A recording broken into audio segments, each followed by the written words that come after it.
મોરબી જિલ્લામાં ડુપ્લિકેટ દારૂની બોટલો ઘુસાડવાના ગુનામાં પકડાયેલા 2 ઈસમો જેલને હવાલે। Story report by Solanki Himanshu, Morbi.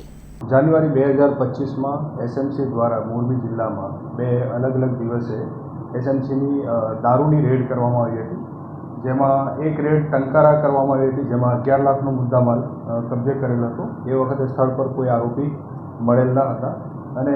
એક બીજી એના 2 કે 3 દિવસ પછી એ ડિવિઝન ખાતે બીજી એક એ ડિવિઝન પોલીસ સ્ટેશન વિસ્તાર ખાતે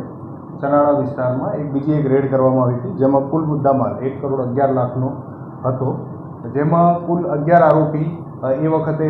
અત્યાર સુધીમાં પકડાયા છે અને 6 આરોપી હજી પકડવાના બાકી છે અને ટંકારા જે છે એની અંદર કુલ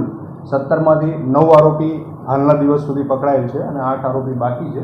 આ જે ગુનાની તપાસ છે એ જે તે સમયે એલસીબી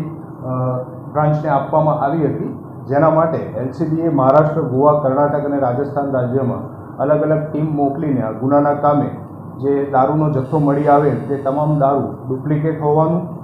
અને એના માટે જે કબજે જે બિલ્ટી કરી હતી તે ખોટી હોવાનું જણાવ્યું હતું, તથા આ જે ગોડાઉન ભાડે રાખવા માટે જે દસ્તાવેજો રજૂ કરવામાં આવ્યા હતા તે પણ નકલી હોવાનું જણાવ્યું અને જે વાહનો ખરીદવા માટે જે ડોક્યુમેન્ટ રજૂ કર્યા હતા તે પણ નકલી હોવાનું ધ્યાને આવ્યું છે। આ જે બંને ગુના છે તેમાંથી જે એ ડિવિઝનનો ગુનો છે તેનો આરોપી ગંગારામ એ ઝાલોર રાજસ્થાન ખાતેથી મળી આવે તેને શોધીને પકડી પાડેલ છે, તથા બાળબેરમાંથી બીજો એક જે ગુનો છે ટંકારાનો તેનો આરોપી હનુમાન રામ શંકરરામ ઓજારામ શાહુ તેને ત્યાં બાળમેર ખાતેથી એલસીબીએ ઝડપી પાડેલ છે।